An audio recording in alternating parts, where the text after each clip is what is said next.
Your first ever look from the cockpit of a surveillance airplane that may soon be used to fight crime right here in St. Louis. St. Louis would be the only city in America to use the planes after Baltimore stopped in the fall. Fox 2's Andy Banker takes us aboard to see what the plane sees.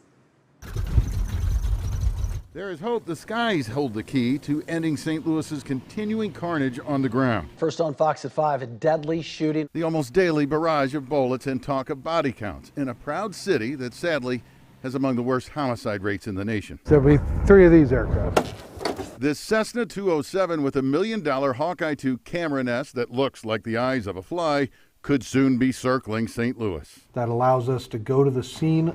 Here's what those eyes show you. He's going to turn right here.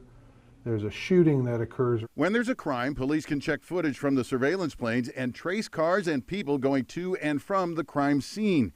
The images are fuzzy, but they give investigators maps and a timeline, and those large circles you see are street-level surveillance cameras. And what we do is we match that up with the ground-based cameras that they pass, so we know exactly which camera they're in at what second. For example, from this plane footage of a crash scene in Baltimore, police ended up with this ground footage of 2 men on a motorcycle involved in the crash.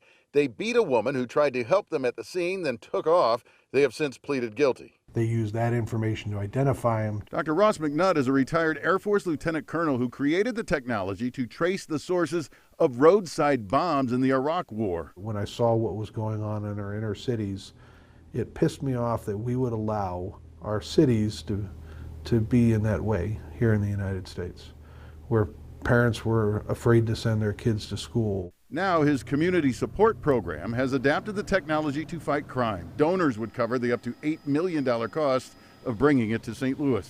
The pilots would fly 7-hour shifts, typically circling at 9,000 to 10,000 feet. And 3 of these planes would cover the entire city of St. Louis. And even these views are deceptive. Typically, the pilots would be flying at an altitude 8 to 9 times higher than this. The cameras cannot zoom in and focus. They would be used day and night for investigations ranging from murders to missing persons.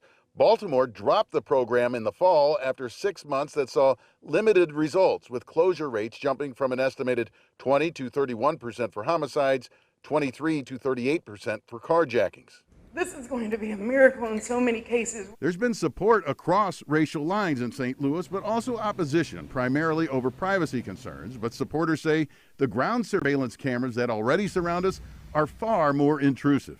I would argue 262 murders last year, with only 30% of them closed, is a larger impact to our quality of life. St. Louis Alderman Tom Oldenburg's bill to give the planes an 18-month test was near full board approval last month when it got stifled in committee. He'll bring it back next session with Dr. McNutt ready and waiting. And if we can help St. Louis become a better place to work, live, and play, that's what we're about. They could be over St. Louis as early as June. Andy Banker, Fox 2 News.